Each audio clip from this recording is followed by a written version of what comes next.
So definition of input, process, output and storage berdasarkan kepada device, activities, data or information, classification.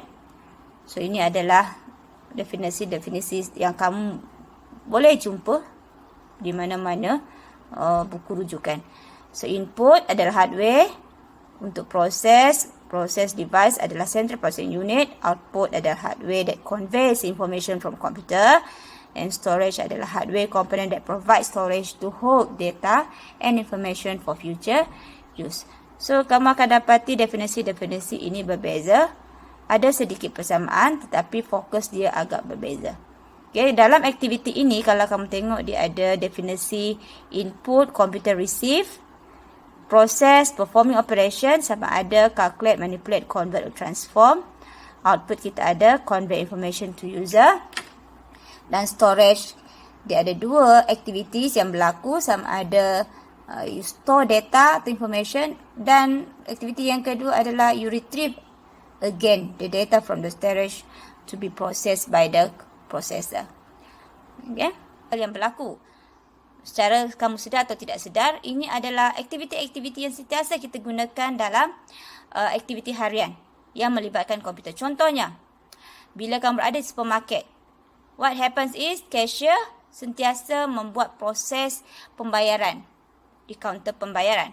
So ini adalah contoh the processing information cycle semasa cashier menguruskan pembayaran customer di supermarket.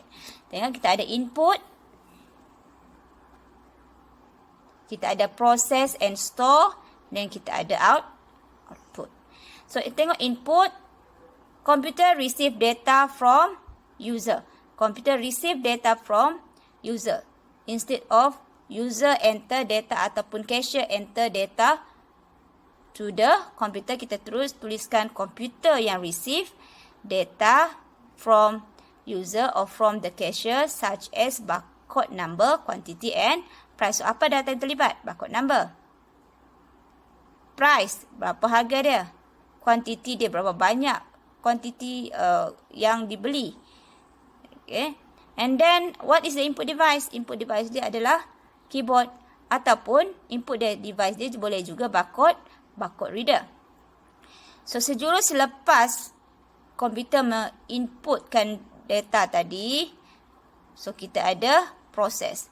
So dalam proses and store ini sentiasa berkaitan, sebab semasa proses manipulating data itu juga akan disimpan secara kekal ataupun secara sementara di dalam memory.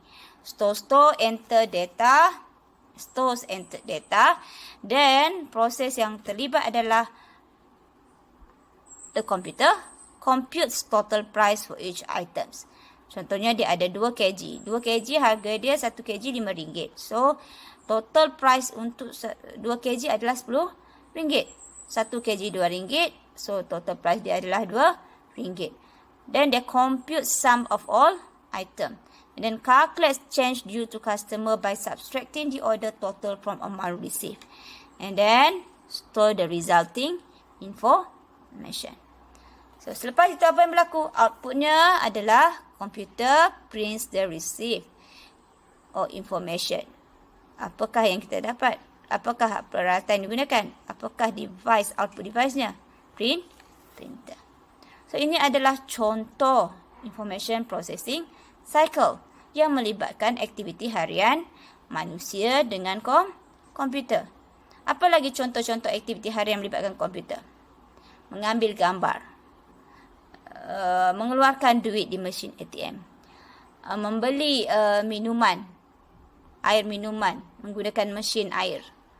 Itu adalah contoh-contoh aktiviti yang melibatkan information processing cycle. So sebanyak sebenarnya. So secara umumnya inilah diagram information processing cycle yang kamu perlu tahu.